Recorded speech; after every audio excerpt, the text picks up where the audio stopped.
नमस्कार,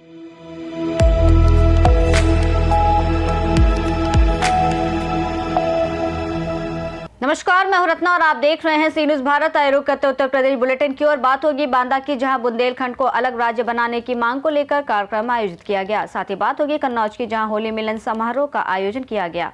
तमाम खबरों पर विस्तार से चर्चा करेंगे। बांदा से खबर है, जो तेंदुआरी कस्बे की सब्जी मंडी में बुंदेलखंड को अलग राज्य बनाने की मांग को लेकर कार्यक्रम आयोजित किया गया। मंच पर जयराम सिंह, राजा बुंदेला, अखिलेश सिंह, सुरेंद्र सिंह, सत्येंद्र पटेल सहित कई राजनीतिक और सामाजिक नेता मौजूद रहे। उन्होंने क्षेत्र के विकास और समस्याओं के समाधान के लिए अलग राज्य बनाने की आवश्यकता जताई। हालांकि आम लोगों की भागीदारी कम रही, जिससे जन समर्थन की कमी नजर आई और स्थानीय लोगों ने कहा कि इस मुद्दे को मजबूती तभी मिलेगी जब जनता व्यापक रूप से इसमें शामिल होगी। आज ये किस तरह का कार्यक्रम था, क्या मामला है? आज ये पृथक बुंदेलखंड राज्य निर्माण को लेकर गांव-गांव पांव पदयात्रा तेंदुआरी पहुंची। इस यात्रा का क्या उद्देश्य है मेन? इस यात्रा का उद्देश्य है कि जब तक पृथक बुंदेलखंड राज्य नहीं बन जाता तब तक हम लोग अपनी पदयात्रा राजा बुंदेला जी के नेतृत्व में करते रहेंगे। ये यात्रा कहाँ से कहाँ तक निकाली गई है? ये यात्रा 2024 को 12 अक्टूबर को विजयादशमी के दिन ललितपुर के तुअन मंदिर से शुरू हुई थी। तुअन मंदिर से विभिन्न जगहों पे जिलों में होते हुए ये बांदा जिले में पहुँची है। बांदा जिला छठवां जिला है राजा बुंदेला जी के नेतृत्व में, और ये बांदा जनपद में 6 मार्च को दसपुरा से शुरू हुई है। दसपुरा के विभिन्न गाँवों से होते हुए गड़रिया, रामपुर, चंदवारा, सिंधन, जो बड़े गांव हमारे बांदा जनपद के हैं, गड़रिया, सिंधन, और आज हमने खपिया को लिया है। तो आज पैलानी शुरू होकर खपिया, निवाई, पिपहरी, पपेंदा, परसौड़ा, मिर्गानी और बांदा में समाप्त। अगर ये मांग नहीं पूरी होती तो क्या करेंगे? मांग पूरी होगी, क्योंकि अब तक कोई मांग ही नहीं कर रहा कायदे से। अरे हम अपना हक मांग रहे हैं, कोई किसी खरा थोड़ा मांग रहे हैं। हम बुंदेले हैं, हमारी खनिज संपदा है, हमारा रेवेन्यू है, हम अपने हिसाब से अपना काम करेंगे। जब हमारी कोई बात नहीं सुन रहा तो क्या करना चाहिए? जब हमारा कोई हक मारेगा, हमारे यहाँ से इतना खनिज, हमारी नदियों की बालू खत्म हो गई, अब हम लोग खेतों से खोद के लोग आग लिए जा रहे हैं, तो हम क्या करेंगे? जिस दिन हमारा बसपा गवर्नमेंट के बाद हमारे बांदा क्या विकास हुआ, बुंदेलखंड का क्या विकास हुआ है? हम बांदा की बात करें, हम बांदा से बिलोंग करते हैं। हमारी जो रोडें बनाई, अधूरी रोडें, वो पूरी नहीं हो पाई। हमारा रिंग रोड पूरा नहीं हो पाया। हमारा कृषि विश्वविद्यालय, जो बहुत बड़ी महत्वाकांक्षी बुंदेलखंड के लिए हमें सौगात मिली थी, वो अधूरी पड़ी है। वहाँ अच्छे शिक्षक नहीं है। मेडिकल कॉलेज में जो मशीनें आई थी धूल भाग रही हैं, कोई अच्छे मेडिकल कॉलेज के प्रचार नहीं है, कोई शिक्षा नहीं हो पा रही है। इलाज के लिए मेडिकल कॉलेज होते हुए भी हम कानपुर और कानपुर के लिए रेफर हो रहे हैं, झांसी में कुछ नहीं है। तो इसलिए अपनी चिकित्सा व्यवस्था को सुधार करने के लिए, अपनी बच्चों के पढ़ाई के लिए, अपने बच्चों के भविष्य के लिए, अपने युवाओं के रोजगार के लिए हम अपने बुंदेलखंड की मांग कर रहे हैं। क्योंकि हम गरीब नहीं हैं, हमें बार बार गरीब बताया जा रहा है। शर्मिंदगी होती है, हम कहीं बाहर जाते हैं अदर स्टेट में तो हमें हे दृष्टि से देखा जाता है कि ये बुंदेलखंड के हैं। आज हमारी ये स्थिति हमारे किसानों की, कोई भी व्यक्ति, आप सब लोग यहाँ बैठे हैं, किसान का बेटा कहने में संकोच करता है, मजदूर का बेटा बताने में संकोच करता है। आखिर ये कब तक चलेगा? इसलिए हमें अपना राज्य चाहिए, हम अपना उद्योग भी लगा लेंगे, हम अपनी रोडें भी बना लेंगे, हमें किसी सामने हाथ फैलाने की जरूरत नहीं पड़ेगी। इसलिए हम अपने बुंदेलखंड, पृथक बुंदेलखंड राज्य के लिए आवाज़ उठा रहे हैं, आप लोग सहयोग मांग रहे हैं। आपसे अनुरोध है, सभी मीडिया बंधु के साथी, आप चौथे स्तंभ हैं और हमारे साथी, अभी हमें और जगह आना बाकी है। और निश्चित रूप पैलानी तहसील मैंने बनवाई है, बड़े बड़े हमारे क्षेत्र के नेता हुए, हमें डिमोलाइज किया गया। लोगों ने कहा कि अरे पैलानी तहसील कैसे बनेगी, बड़े बड़े नहीं बना पाए। मगर मैं बनवाऊंगा, और मैं बसपा में था और समाजवादी पार्टी की सरकार में हमने प्रयास किया। सरकारें सुनती हैं अगर वो खड़खड़ाओ, और पैलानी तहसील बनी, आपके सामने उदाहरण। बांदा से सी न्यूज संवाददाता कासिद अली सिद्दीकी की रिपोर्ट। झांसी से खबर है, जहां पर मौरानीपुर थाना क्षेत्र में शनिवार को दिन दहाड़े गोली चलने की घटना से सनसनी फैल गई। नई बस्ती निवासी सतीश श्रीवास को अज्ञात बदमाशों ने दमेले चौक के पास गोली मार दी। गंभीर रूप से घायल सतीश को सामुदायिक स्वास्थ्य केंद्र मौरानीपुर ले जाया गया। प्राथमिक उपचार के बाद उन्हें महारानी लक्ष्मीबाई मेडिकल कॉलेज रेफर कर दिया गया, जहां उनकी मौत हो गई। घटना के बाद पुलिस ने मौके पर पहुंचकर सीसीटीवी फुटेज खंगाली और आरोपियों की तलाश शुरू कर दी है। बताया जा रहा है कि सतीश कुछ समय पहले जेल से छूटे थे और पुलिस सभी पहलुओं को ध्यान में रखते हुए मामले की जांच कर रही है। तो क्षेत्र में एक व्यक्ति को गोली मारी, क्या पूरा मामला और क्या स्थिति उसकी? देखिए, लगभग आज शाम को 5 बजे के आसपास हमारे जनपद झांसी के अंतर्गत महारानीपुर थाना क्षेत्र अंतर्गत एक सूचना प्राप्त हुई है कि एक व्यक्ति का नाम जो सतीश श्रीवास है, उनको गोली लगी है और उनको पहले उनके जो भी उनके परिवार वाले या जो दोस्त थे उनको पहले सीएचसी लेके गए थे। वहाँ से उनके रिफ़र जो है जो अभी मैं यहाँ पर खड़ा हूँ झांसी मेडिकल कॉलेज रिफ़र हुआ है, वो उपचाराधीन है। और फ़िलहाल तत्काल सूचना प्राप्त होते ही मौके पर हमारी पूरी टीम ने चेक भी किया है और उसके बाद हम लोग यहाँ उनको देखने हेतु मेडिकल कॉलेज भी आए हैं। फ़िलहाल वो उपचाराधीन है, उपचार चल रही है। उनको जो गोली है पीछे से लगी है, मतलब पीठ के पीछे से। फ़िलहाल उपचाराधीन है, जो भी विषय सामने आएंगे आपको अवगत कैसे कराया अब तक जाएगा। वैसे क्या लग रहा है कि रंजिश है कुछ और है? फ़िलहाल जो अभी जो कुछ उनके जो आसपास के लोग या रिश्तेदारों से थोड़ा बहुत जो बातचीत की है, कहीं न कहीं कुछ निजी व्यवहार की बात सामने आ रही है, लेकिन वो प्रथम दृष्टया है। बट लेकिन जो भी विषय सामने आएगा हम आपको अवगत कराएंगे। क्या आरोपी धरपकड़ करने के लिए कुछ पुलिस को टीम बनाई गई? हाँ, हमने जब सूचना प्राप्त होते ही 3 टीम हमने बना लिया। डिस्ट्रिक्ट स्तर पे मेरा जो टीम है उसको भी मैंने लगा दिया। बाकी महारानीपुर से ही 2 टीम अलग-अलग लगाया है और एक टीम जितने भी उस रूट में जो नई बस्ती में जो कैमरा है वो देख रही है और अलग टीम उनके जो पूछताछ है तो बाकी सबके लिए भी लग गया है। जो भी विषय सामने आएंगे आपको अवगत कराया जाएगा। Thank you. सर एक मामला आया है सर, गोली वाला। सर क्या मामला है, ये कहाँ का मामला है? गंभीर हालत में यहाँ लाए गए हैं सतीश सनोफ अशोक। उनके पीछे से बार हुआ है, लेकिन ब्लीडिंग ज़्यादा होने से गन शॉट पर कंफर्म नहीं हो पाया, क्योंकि ब्लीडिंग ज़्यादा हो रही थी और गंभीर हालत होते हुए देखते हुए प्राइमरी उपचार करके यहाँ से रेफर किया गया। सर कितने बजे की घटना है सर? यही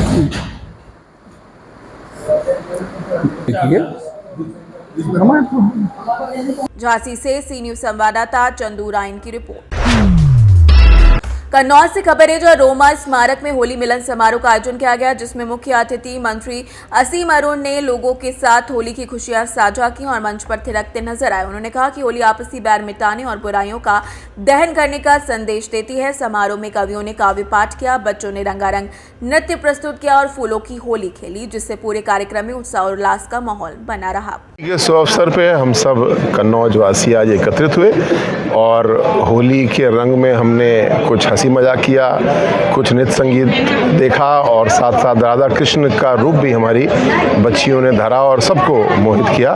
मेरी ओर से पूरे भारतीय जनता पार्टी कन्नौज परिवार को होली की बहुत सारी शुभकामनाएं।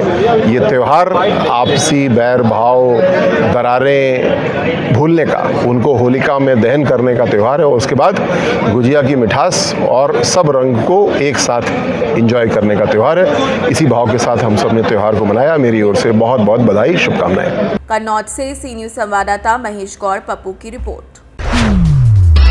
ललितपुर से खबर है जहां तहसील मड़ावरा में व्यापारी वर्ग द्वारा सरकार को लाखों रुपए का टैक्स चोरी करने का गंभीर समस्या आई है। खासकर मध्य प्रदेश के टीकमगढ़ से आए कुछ व्यापारी बड़ी मात्रा में जूता चप्पल को प्राइवेट कर में दाखिल कर मड़ावरा की बाजार में बेचकर टैक्स चोरी कर रहे हैं। स्थानीय लोग सवाल उठाते हैं कि क्या व्यापारी इसी तरीके से चूना लगाते रहेंगे।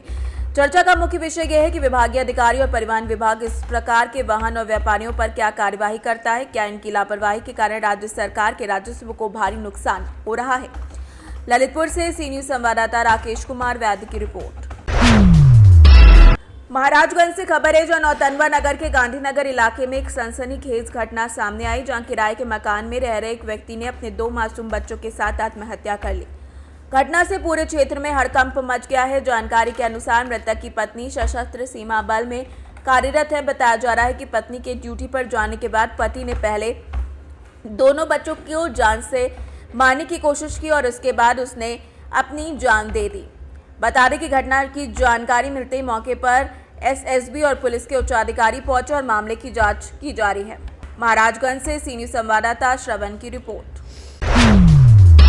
प्रयागराज से खबर है जो सराय नायक थाना क्षेत्र के प्यारेपुर मोहनगंज गांव में रास्ते के विवाद को लेकर दबंगों ने महिलाओं पर हमला कर दिया, जिसमें कई महिलाएं घायल हो गईं। 60 वर्षीय मुन्नी देवी सई सुशीला देवी, सविता देवी और सृष्टि मारपीट में घायल हो गई। आरोप है कि विवाद के दौरान दबंगों ने महिलाओं को दौड़ा कर पीटा, जिससे गांव में अफरा तफरी मच गई। आसपास के लोग शोर सुनकर मौके पर पहुंचे और घायलों को इलाज के लिए स्थानीय अस्पताल ले जाया गया। पीड़ित मुन्नी देवी ने थाने में लिखित तहरीर देकर आरोपियों के खिलाफ सख्त कार्रवाई की मांग की है। है आपका? राम प्रकाश किस गांव के हैं? यारेपुर। क्या मामला है यार? चोट कैसे लगी है? जमीन का मैटर है। क्या जमीन, कैसी जमीन है? ये मतलब सरकारी उस जमीन है जौन बा, हम लोग का आना जाना में 3 पुष्टि हो गई जौन बा, आना जाने में लोग लड़ाई झगड़ा करते हैं, मारपीट करते हैं। हम मतलब आपकी पुश्तैनी रास्ता है वो? हाँ, 1.5-2 महीना पहले हमारे भाई को मारे थे। कौन लोग मारे थे, नाम त्योहार बताइए। लोग हैं। क्या नाम है? और ये राम अवतार और मोहित रोहित है और सुभाष चंद है जौन बा, राकेश हैं जौन बा, कल्लू हैं जौन बा, ये सभी लोग। और आज फिर भी जौन बाटे काफ़ी लोग ये लोग मारे, पत्थर ईटा सब चलाएं जौन बा। और थाने पे हम लोग एप्लीकेशन, कोई सुनवाई नहीं हुआ जौन बा। तो और किसको उससे चोट लगी है आपके यहाँ?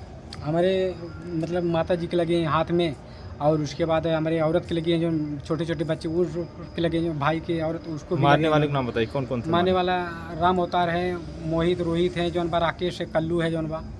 कब से विवाद चल रहा है अमित आपका? रास्ते वाला कब से विवाद चल रहा है? रास्ते वाला तो ये तो जौन काफ़ी दिन से है, 3 साल होता, 3 पुष्टि हो गई आने जाने में।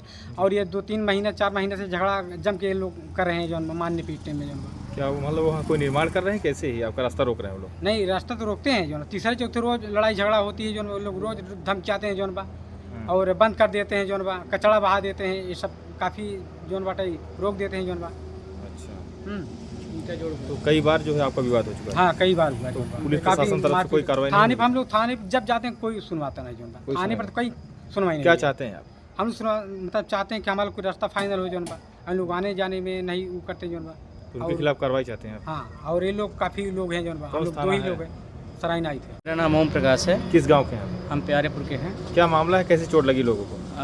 रास्ता सरकारी नवीन प्रति का रास्ता है जी, जिसमें हमारे पिताजी मेरी दादी मिनिमम 3 पुष्ट हो गया जो है अप डाउन कर रहे हैं, और ये लोग जबरन जो है 10-12 लोग हैं। हमारे माता जी को, मेरे भाई को 2 महीना पहले भी मारे थे। हमने सराय नाइद में एप्लीकेशन डाला, उसके बाद कार्रवाई मेरी कुछ नहीं, नॉर्मल केस में 151 में चालान कर दिए। उसके बाद हमने जमानत करवा। आज 4 बजे राम अवतार, राकेश कुमार, अमृत लाल, कल्लू, मोहित और अखिलेश, सुभाष चंद, इनके घर के औरतें 20 लोग हमारे घर पे ईंट पत्थर कत्तल से मार पीट के, मेरी 60 साल की माता को चोट लगी, मेरी भाभी को चोट लगा, मेरे बीबी को लगा, छोटे छोटे बच्चों को लगा है। प्रशासन की सारी लापरवाही इसमें है। प्रशासन जो है इस तरीके से हमारे ऊपर जो है जबरन कार्रवाई करती है, हमको गाली फकर देती है, मारने की धमकी देती है। हम ये चाहते हैं कि हमारा न्याय हो। अगर हमारा न्याय नहीं होगा आत्महत्या कर लेंगे, नहीं हम CM चीफ मिनिस्टर के पास हम जाएंगे अपना बात रखने के लिए। मेरी अगर कोई सुनवाई नहीं होगी तो हम आत्महत्या कर लेंगे। कारण क्या है लड़ाई? कारण ज़मीन का, हमारा सरकारी ज़मीन में हमारा रास्ता है जो कि हम लोग 50 साल से उसी रास्ते से आ रहे हैं। ये दबंग किस्म के लोग हैं, हमारा रास्ता बंद कोई करते हैं। रिपोर्ट है आपके पास लेखपाल वगैरह का? हाँ, मेरे पास लेखपाल का रिपोर्ट है, अक्षय रिपोर्ट लगाई गई है, SDM साहब की रिपोर्ट है, सारी रिपोर्ट मेरे पास है। लेकिन प्रशासन लापरवाही कर रही है। किसी दिन मेरी हत्या हो सकती है, मेरे परिवार का हत्या हो सकता है। क्या चाहते हैं आप? हम चाहते हैं, न्याय चाहते हैं, हमारे साथ न्याय हो, अन्याय ना हो।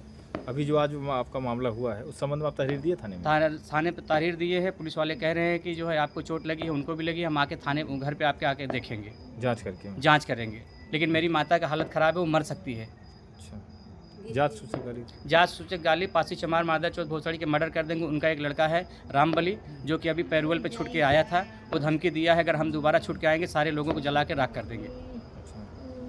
कौन सा थाना है? थाना सराय नाइद है। रामबली जो है ट्रिपल मर्डर किया है, 2 नाबालिग बच्चों को मारा है, एक बीबी को मारा है, आग लगा के जला दिया है। ये मैं चाहता हूँ कि प्रशासन मेरी जो है कार्रवाई करे।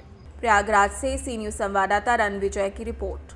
बुलेटिन में फिलहाल इतना ही। देश और दुनिया की तमाम बड़ी खबरों के लिए देखते रहिए सी न्यूज़ भारत।